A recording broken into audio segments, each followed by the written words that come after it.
Assalamualaikum warahmatullahi wabarakatuh dan selamat petang diucapkan kepada penceramah, para penonton di luar sana. Bagi makluman semua, slot ini merupakan slot Pocket Thought yang bertajuk Norm dalam Kehidupan Manusia, di mana topik ini sangat menarik di mana kita akan disampaikan oleh Yang Berusaha Dr. Tan Yew Ling. Jadi bersama kita pada petang ini kita bawakan khas Dr. Tan Yew Ling sebagai penceramah khas daripada Lembaga Pelaksanaan Tenaga Atom ALB. Oleh itu terlebih dahulu izinkan saya perkenalkan sedikit ringkas biodata mengenai Dr. Tan Yew Ling. Jadi beliau merupakan pengarah bahagian sokongan teknikal dan juga beliau merupakan bekas graduan UKM Sains Nuklear dalam Dr. Falsafah, dan di mana beliau juga telah memulakan kerjaya dia di ALB bermula pada tahun 1998. Jadi untuk memulakan sesi kita pada petang ini tanpa melengahkan lagi masa, saya menjemput Dr. Tan Yew Ling untuk memberikan sedikit penerangan mengenai apakah itu norm ataupun norm dalam kehidupan manusia. Dipersilakan Doktor. Okey, terima kasih Encik Syakirin moderator pada petang ini. Sebagaimana yang kita tahu hari ini kita akan bersembang sedikit berkenaan dengan bahan radioaktif yang wujud secara semula jadi ataupun naturally occurring radioactive material NORM norm dalam kehidupan manusia. Tapi sebelum itu kita kenali dulu apa itu bahan radioaktif Bahan radioaktif tarifannya kalau kita lihat tarifan undang-undang, bahan radioaktif adalah apa-apa bahan api nuklear, hasil radioaktif ataupun sisa radioaktif. Jadi tarifan yang diberikan oleh Akta ini terlalu ringkas dan terlalu umum Jadi secara mudahnya kita boleh katakan bahan radioaktif ini sebenarnya adalah bahan ataupun unsur yang mempunyai nukleus yang tidak stabil. Sebab kita tahu dari segi saintifiknya semua bahan, semua unsur terdiri daripada atom-atom. Iaitu atom dia mengandungi nukleus, elektron dan sebagainya. Jadi bahan dengan nukleus yang tidak stabil, dia akan cenderung untuk mereput ataupun decay bagi menjadi stabil. So semasa dia mereput, ini dia akan menghasilkan sinaran. Dan sinaran inilah yang kita namakan sebagai sinaran radioaktif. Dia boleh jadi menghasilkan zarah alfa, zarah beta, sinar gamma Itu sinaran radioaktif. Sinaran radioaktif ni kita tak boleh nampak tak boleh lihat, dia tak ada warna, tak ada bau, tak ada rasa. Jadi sebenarnya kita tak tahu radioaktif tu berada di mana di sekeliling kita. Jadi kita boleh katakan juga bahan radioaktif ini adalah unsur-unsur bersifat radioaktif suatu bahan. Jadi contohnya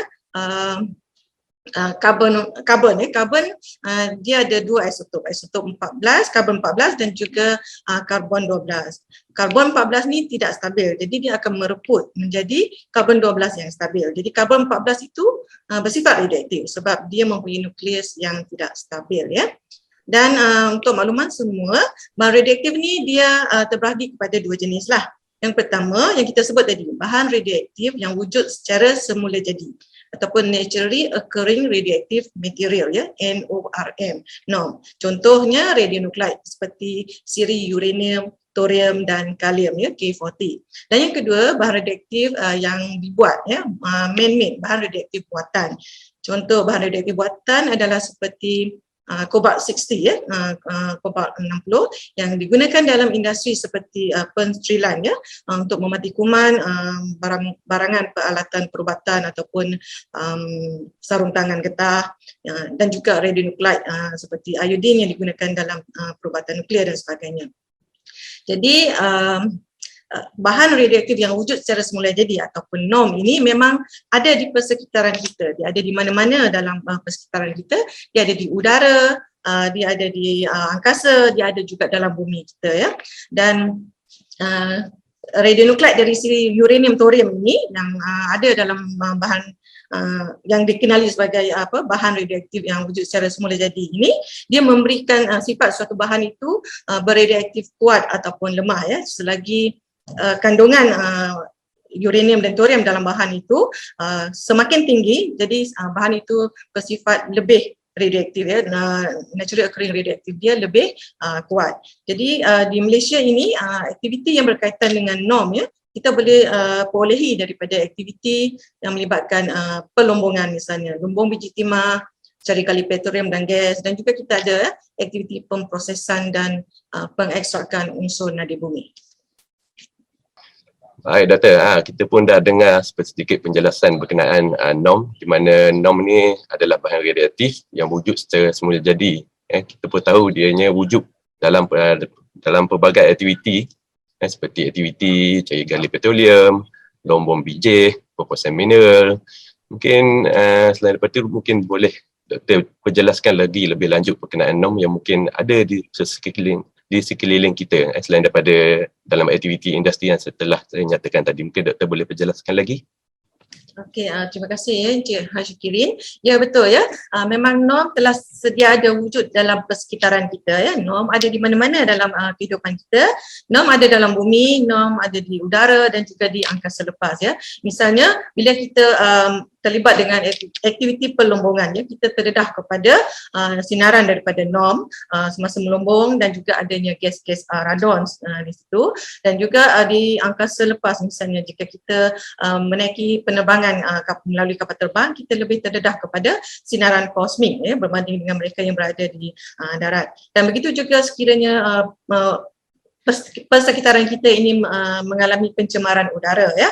Pencemaran udara ini boleh berlaku melalui kemalangan nuklear ataupun melalui ujian senjata nuklear oleh negara luar. Walaupun kemalangan di negara luar kadang-kadang dia boleh dibawa ke sempadan negara lain juga, sebab udara kita tak ada sempadan ya. Dia bergantung kepada banyak faktor lah, antaranya seperti kekuatan kemalangan itu sendiri, kelajuan angin, arah angin dan sebagainya. Sebagai contoh ya, kalau kita lihat kemalangan di Fukushima 2011, walau bagaimanapun kemalangan di Fukushima walaupun Jepun dekat dengan Malaysia, tetapi dia tidak sampai ke Malaysia ya, dia punya angin tidak bawa ke Malaysia. So mungkin pada masa itu arah angin, kelajuan angin juga memberi sumbangan lah. So untuk makluman semua ya, di Malaysia kita tidak ada logik kuasa nuklear ya untuk menghasilkan tenaga. So tenaga di Malaysia pada masa ini kita banyak bergantung kepada tenaga hidro, kita banyak bergantung kepada sumber-sumber bahan mentah seperti petroleum, barang batu dan sebagainya. Jadi bila kita dikelilingi oleh norm ya, sebab kita kata norm ni ada di mana-mana di sekeliling kita, jadi kita terdedah kepada sinaran semula jadi, sinaran daripada norm ini ya. So dedahan yang kita terima terbagi kepada dua. Yang pertama kita katakan dedahan luaran ya, bila kita terdedah secara langsung dengan norm ya. Kalau kita berada berdekatan dengan norm, so kita terdedah kepada norm, itu adalah dedahan luaran. Yang kedua adalah dedahan dalaman. So dedahan dalaman ini apabila kita termakan ataupun kita tersedut udara yang tercemar, so dia masuk ke dalam badan kita. Jadi itu kita panggil dedahan dalaman. So dedahan keseluruhan yang diterima oleh manusia bila terdedah kepada norm, dia adalah dedahan luaran dan dedahan dalaman ya. Kita campur sekali sekiranya ada dedahan dalaman. Walau bagaimanapun dedahan kepada norm ini ya, sebab norm ini memang wujud secara semula jadi, dedahan kepada norm ini kita panggil sebagai dedahan semula jadi ataupun dedahan latar belakang. Dedahan latar belakang ini tidak diambil kira dalam keperluan perundangan. Jadi kita tak kawal dedahan semula jadi. Sebab norm ini memang telah wujud secara semula jadi, memang tak boleh elak, kita memang akan terdedah kepada norm. Jadi dengan itu dedahan latar belakang ini tidak diambil kira dalam perundangan, dan dedahan latar belakang ini dia berbeza antara satu lokasi dengan lokasi yang lain ya. Sebab dia bergantung kepada bentuk muka bumi di suatu kawasan tersebut ya. Dia bergantung kepada jenis batu-batuan yang ada di situ, dia bergantung kepada pasir, tanah dan sebagainya. Sebagai contoh ya, kalau kita lihat di Malaysia ni, kita ada satu lokasi yang memberikan bacaan latar belakang yang lebih tinggi kalau kita berbanding dengan kawasan yang lain, iaitu di Pasir Pantai di Langkawi.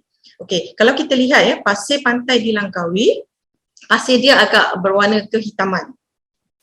Dan pasir pantai itu daripada kajian didapati pasir pantai Langkawi itu dia mengandungi mineral besi oksida. So besi oksida ni memang kita tahu dia kandungan uranium dan thorium dia agak tinggi lah berbanding dengan pasir biasa di tempat lain.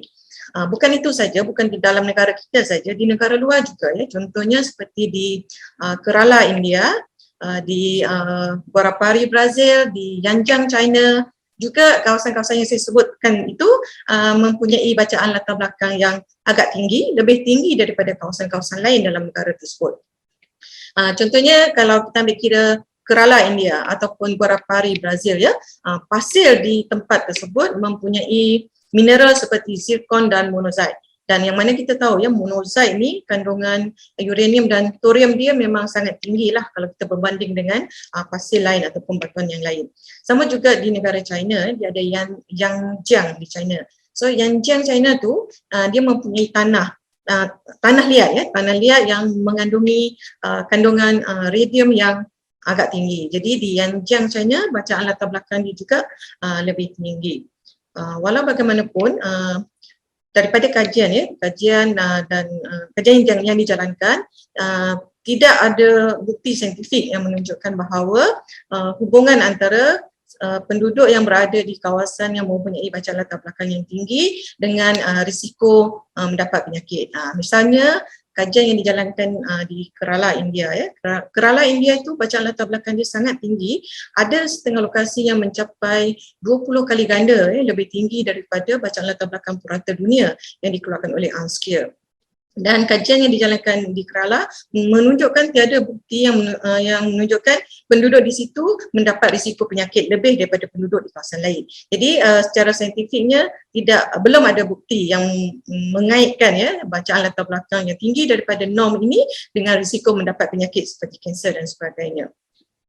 Dan bukan itu sahaja ya, selain daripada norm yang ada di persekitaran kita, dari segi pemakanan juga ya, kita juga mengambil suplemen seperti potasium ya, K40, dan juga makanan seperti pisang ya. Pisang mengandungi kalium yang tinggi ya, K40 yang sangat tinggi.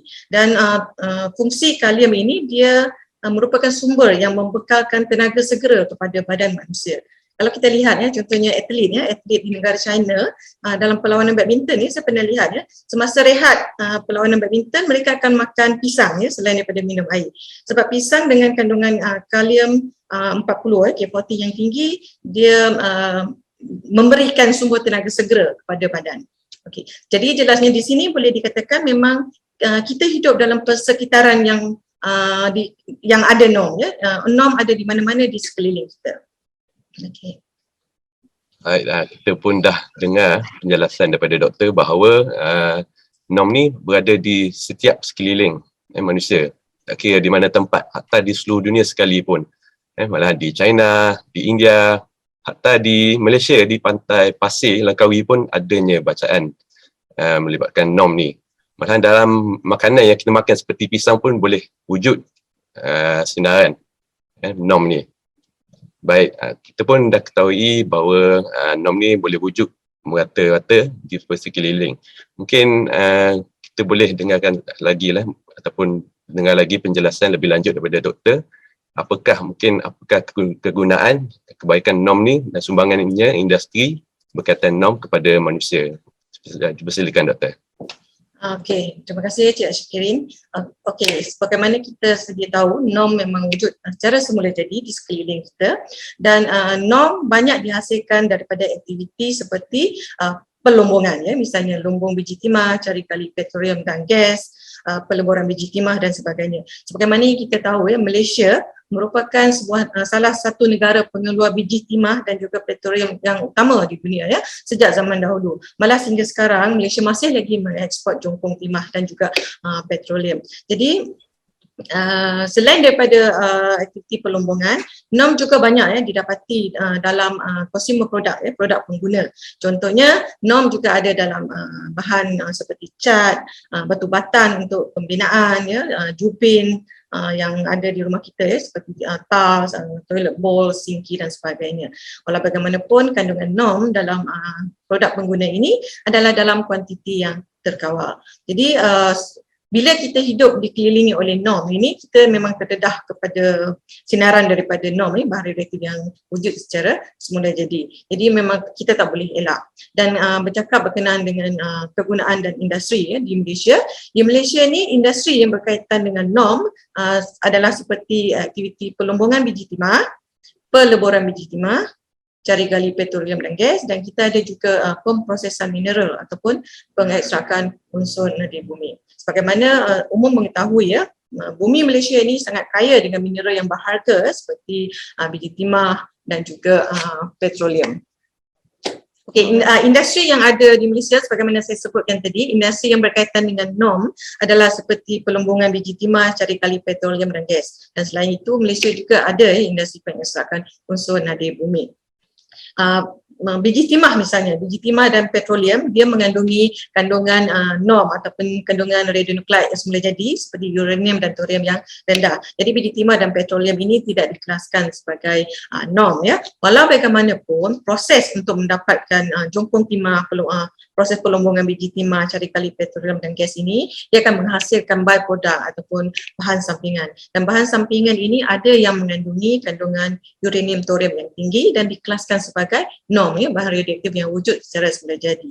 Saya ambil contoh pelumbungan biji timah. Di Malaysia ya, lumbung biji timah ni banyak terdapat di negeri Perak dan juga sedikit di Selangor. So kalau kita lihat bekas lumbung biji timah ya, banyak terdapat longgokan. Itu adalah sisa ataupun byproduct daripada aktiviti pelumbungan biji timah yang dikenali sebagai tahi biji ataupun tin tailing, dan dalam bahasa dalam negara kita popular dengan panggilan amang ya. Amang ini dia merupakan sisa daripada aktiviti pelumbungan biji timah. Dia sebenarnya kandungan dia terdiri daripada pasir, campuran tanah-tanah dan juga mineral-mineral yang berharga seperti ilmenite, zircon, monazite dan sebagainya. Jadi dalam negara kita ada industri yang memproses amang ini, yang mereka memproses secara fizikal lah untuk mengasingkan campuran amang ini untuk mendapatkan mineral berharga seperti ilmenite, monazite, zircon yang mana boleh dieksport ke luar negara lah untuk negara yang mempunyai teknologi untuk pengesakan unsur nadir bumi.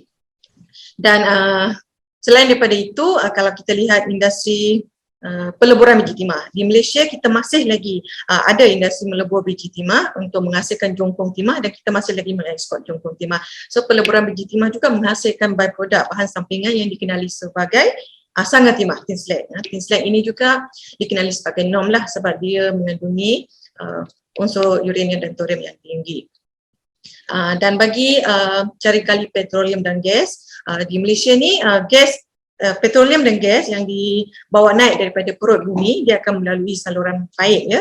So lama-kelamaan saluran paip itu akan dipenuhi dengan kerak hasil daripada petroleum tersebut, dia melekat dalam dinding dalam paip tersebut. So kerak tersebut ya, dia mengandungi kandungan radium yang agak tinggi. Jadi aktiviti cari kali petroleum dan gas ini menghasilkan kerak minyak dan juga pemprosesan minyak mentah untuk menghasilkan minyak mentah yang akan menghasilkan enap cemar, dan kandungan enap cemar dan juga kerak dalam paip untuk aktiviti cari kali petroleum dan gas ini kandungan radiumnya agak tinggi. Jadi kerak minyak dan juga enap cemar yang terhasil daripada aktiviti cari kali petroleum dan gas ini mengandungi norm ya, bahan radioaktif yang wujud secara semula jadi.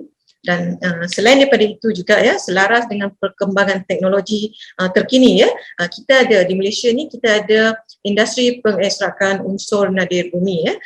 Unsur nadir bumi ini sangat berharga, sangat penting, digunakan dalam teknologi dalam industri berteknologi tinggi seperti pembuatan automotif ya, pembuatan kereta hybrid misalnya, dan juga banyak digunakan dalam industri elektronik dan elektrik ya, pembuatan gadget pada masa kini ya, seperti komputer riba, handphone ya, smartphone dan sebagainya. Jadi unsur nadir bumi ini sangat diperlukan oleh negara-negara maju ya, khususnya seperti USA, Jepun, Korea dan sebagainya. Dan Malaysia pada masa kini kerajaan kita telah memulakan usaha inisiatif untuk melombong dan mengekstrak unsur nadir bumi yang ada dalam negara ya, sebab bumi Malaysia ni kaya dengan mineral-mineral yang berharga. Jadi sekiranya kita mampu menghasilkan nadir bumi yang konsisten dan stabil ya, dan ini akan secara tidak langsung ya akan menarik minat pelabur-pelabur ataupun industri hiliran yang lain yang menggunakan unsur nadir bumi seperti industri bersifat otomotif ya, membuat kereta, industri elektrik dan juga elektronik. So secara tidak langsungnya dia akan meningkatkan perkembangan ekonomi negara dan juga memberi peluang pekerjaan kepada rakyat negara kita. Wow, begitu banyak sekali ya industri utama yang berurusan dengan norm di Malaysia. Kita ada macam industri pelaburan biji timah, industri prosesan mineral, ekstrakan unsur nadir bumi, kemudian kita pun ada dalam industri cari gali petroleum dan gas. Baik, mungkin setiap aktiviti ni biasanya akan adalah wujudnya risiko yang mungkin boleh menjejaskan risiko kepada pekerja, orang awam.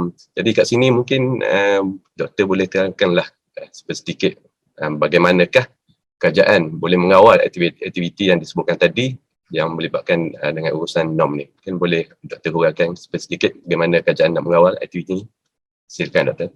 Okey, ya. Terima kasih Encik Syakirin. Ya, betul ya. Dalam negara kita ni, kita ada banyak aktiviti yang berkaitan dengan norm sebagaimana saya sebutkan tadi. Dan di Malaysia juga kita ada undang-undang ya. Kita ada akta berkaitan untuk mengawal aktiviti tenaga atom termasuklah bahan radioaktif, bahan nuklear, norm dan sebagainya. So kita ada Akta Perizinan Tenaga Atom 1984 ya, ataupun secara ringkasnya kita panggil Akta 304. Dan kita ada juga pihak berkuasa. Kita ada Lembaga Perizinan Tenaga Atom ya, badan penguatkuasa yang mengawal selia Akta Perizinan Tenaga Atom 1984 ini. Jadi semua aktiviti berkaitan dengan tenaga atom termasuklah bahan radioaktif, bahan nuklear dan juga norm ya, bahan radioaktif semula jadi ini yang melebihi had yang dikawal akan dilesenkan di bawah Akta 304 ya. Dan tujuan kawalan oleh Lembaga Perizinan Tenaga Atom adalah untuk memastikan aktiviti yang dijalankan ini selamat dan terkawal untuk menjamin keselamatan pekerja, orang awam dan juga alam sekitar ya. Kita nak memastikan alam sekitar bebas daripada pencemaran radioaktif. Jadi norm ya, bahan radioaktif yang berkaitan dengan norm yang wujud secara semula jadi ini, dan dia ada had kawalan dia di bawah Akta 304 ya. Kandungan uranium dan thorium di dalam norm itu sekiranya melebihi 1 becquerel per gram akan dilesenkan di bawah Akta 304 ya. Becquerel per gram itu adalah unit untuk radioaktif ya. Lagi tinggi becquerel per gram lagi kuat radioaktif ataupun lagi kuatlah norm itu. Jadi Akta 304 menetapkan had kawalan adalah 1 becquerel per gram ya. Lebih daripada 1 becquerel per gram kita akan lesenkan, perlu dilesenkan di bawah Akta 304 ya. Dan hampir semua aktiviti yang dilesenkan ya, aktiviti berkaitan norm yang dilesenkan di Malaysia adalah berkaitan dengan aktiviti pelumbungan biji timah, cari kali petroleum dan gas, pengesakan unsur nadi bumi. Dan aktiviti yang terlibat termasuklah aktiviti seperti mengangkut, import ekspor, pemprosesan dan juga pengurusan sisa radioaktif. Secara ringkasnya ataupun secara puratanya di Malaysia ini, bacaan keradioaktifan ya, daripada kepekatan uranium dan thorium dalam norm bahan radioaktif yang wujud secara semula jadinya, daripada data yang kita ada adalah dalam jumlah 1 hingga 200 becquerel per gram ya. Tadi kita sebut 1 becquerel per gram adalah had kawalan, lebih 1 becquerel per gram kita akan lesenkan.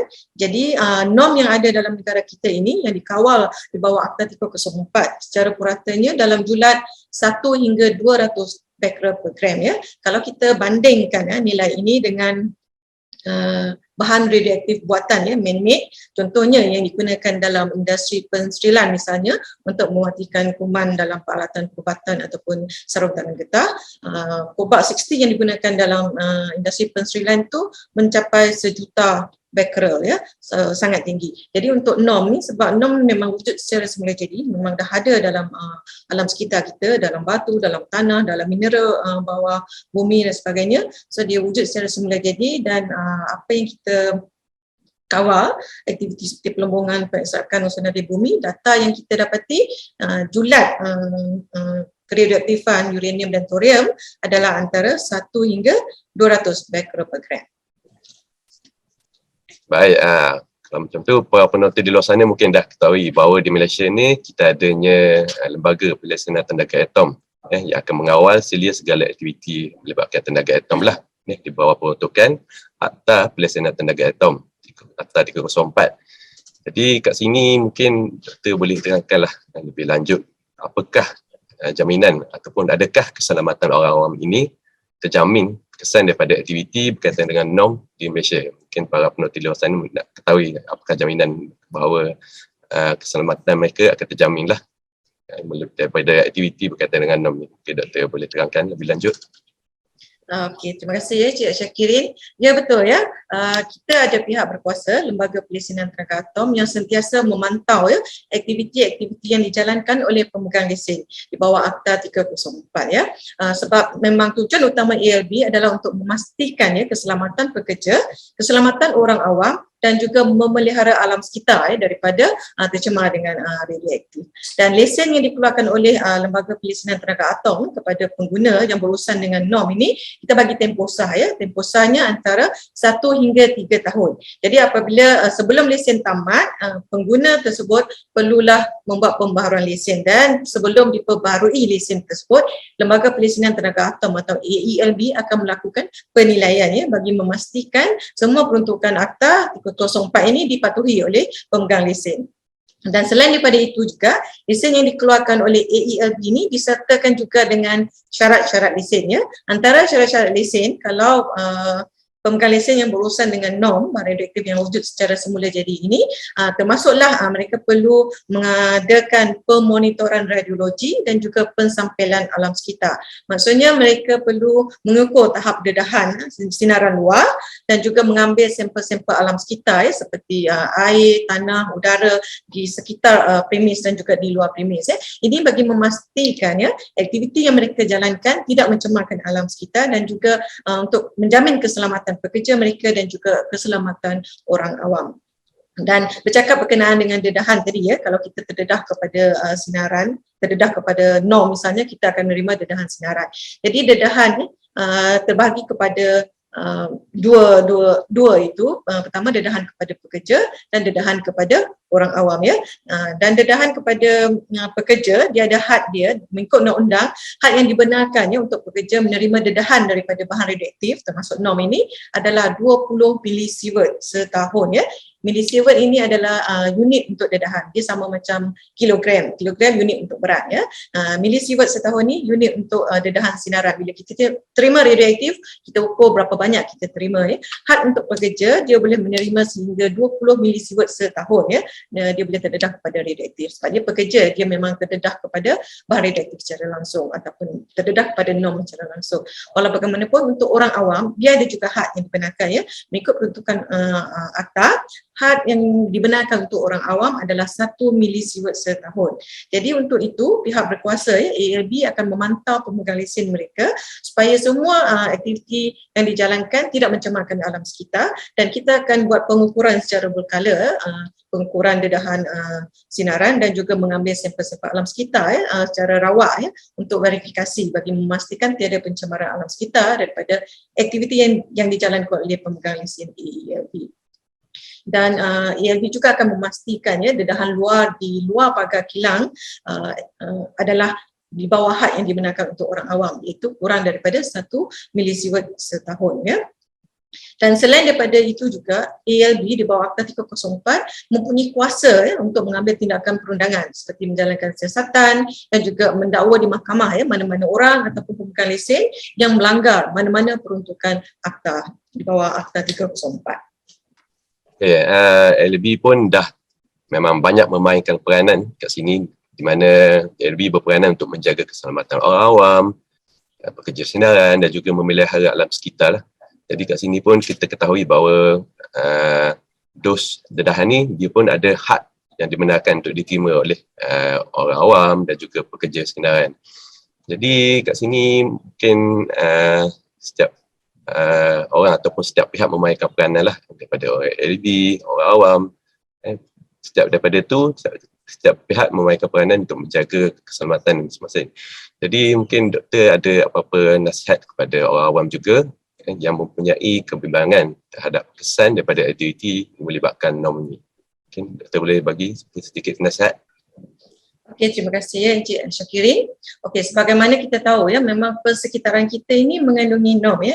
Kita memang hidup dalam persekitaran yang ada norm ya, di mana-mana, di bumi, di udara dan juga di angkasa. Jadi kita memang terdedah kepada norm, kita memang tak boleh elak ya. Di rumah kita misalnya ya, kita menggunakan bahan binaan daripada batu batan, daripada tiles, ada cat dan sebagainya, yang mana mengandungi kandungan norm dalam kuantiti yang terkawal. Jadi kalau kita berada di rumah, kita pastikanlah sistem pengudaraan sistem pengudaraan dalam keadaan yang baik. Misalnya ada kipas, ada penghawa dingin, ataupun kalau ada tingkap kita boleh buka tingkap lah untuk memastikan pengudaraan yang baik Sama juga di pejabat di pejabat pun kita ada sistem pengudaraan yang baik Dan juga memang untuk aktiviti industri industri yang menggunakan norm di Malaysia ni, sebab kita dah ada undang-undang, kita ada pihak berkuasa. Jadi memang peranan ALB untuk memastikan aktiviti di bawah Akta 304 khususnya norm dalam kes ini dijalankan secara selamat dan terkawal untuk menjamin keselamatan pekerja, orang awam dan alam sekitar. Dan sebagai orang awam juga kita haruslah sentiasa peka kita peka. Contohnya kalau kita nampak lambang sinaran lambang sinaran ni biasanya kita akan nampak di hospital misalnya kan, kalau kita pergi di Jabatan X-ray misalnya, dia ada lambang trifol tu yang hitam kuning tu. Kipas dia 3 kipas tu, kipas warna hitam, latar belakang kuning Biasanya kalau kita pergi hospital kita nampaklah kalau Jabatan X-ray tu ditulis awas sinaran, dilarang masuk tanpa urusan. So sebagai orang awam kita kena peka dilarang masuk tanpa urusan. So tanpa urusan jangan masuk. Kita seharusnya jauhi kawasan-kawasan yang kita tahu ada radioaktif, ada sinar X dan sebagainya. So kalau ada lambang sinaran, kebanyakannya di situ adalah sumber radioaktif. So kalau kita bukan tak ada urusan kita kena jauhi kawasan tersebut. Dan juga untuk mendapatkan maklumat-maklumat ataupun fakta yang berkaitan dengan aktiviti tenaga atom, Akta 304, kawaselia berkaitan penggunaan bahan radioaktif, norm dan sebagainya, bolehlah kita dapatkan daripada pihak yang berkenaan, contohnya daripada pihak berkuasa seperti AELB Lembaga Pelisinan Tenaga Atom untuk dapatkan fakta terkini, maklumat-maklumat yang sahih lah berkenaan dengan perlindungan sinaran, kuasa nuklear dan sebagainya. So selain daripada pihak berkuasa AELB, kita di Malaysia ni kita ada juga agensi sokongan teknikal misalnya kita ada agensi nuklear Malaysia. Agensi nuklear Malaysia tu sokongan teknikal dalam bidang teknologi nuklear. Jadi untuk mendapatkan maklumat-maklumat yang sahih, fakta-fakta, data-data yang terkini, fakta yang betul, boleh rujuk kepada Lembaga Pelisinan Tenaga Atom. Kita ada juga agensi nuklear Malaysia, dan juga kita ada dalam negara kita ada pakar-pakar daripada universiti-universiti tempatan. Contohnya kita ada pakar daripada UKM, UTM, UiTM dan sebagainya. Jadi saya nasihatkan orang awam kalau nak dapatkan maklumat berkenaan dengan tenaga atom, berkenaan dengan perlindungan sinaran, kawaselia aktiviti tenaga atom, norm bahan radioaktif yang wujud secara semula jadi, boleh layari laman web AELB www.aelb.gov.my, dan juga boleh ikuti kita di laman sosial seperti Facebook, IG dan juga Twitter. Nampaknya kita dah pun sampai ke penghujung sesi Pocket Talk bertajuk Norm dalam Kehidupan Manusia di waktu petang ini. Jadi sebelum kita mengakhiri sesi Pocket Talk kita pada petang ini, saya serahkan kepada Dr. Teng lah. Mungkin dia ada sepatah dua kata untuk dia sampaikan sebelum kita akhiri sesi kita pada petang ini. Silakan Dr. Okey, terima kasih Encik Syakirin. Saya ingin mengucapkan terima kasihlah kepada Urustia Minggu Sains Negara kerana menjemput saya dalam sesi Pocket Talk pada petang ini. Saya ucapkan terima kasih dan selamat maju jaya, dan semoga kita berjumpa lagi. Terima kasih. Terima kasih Dr.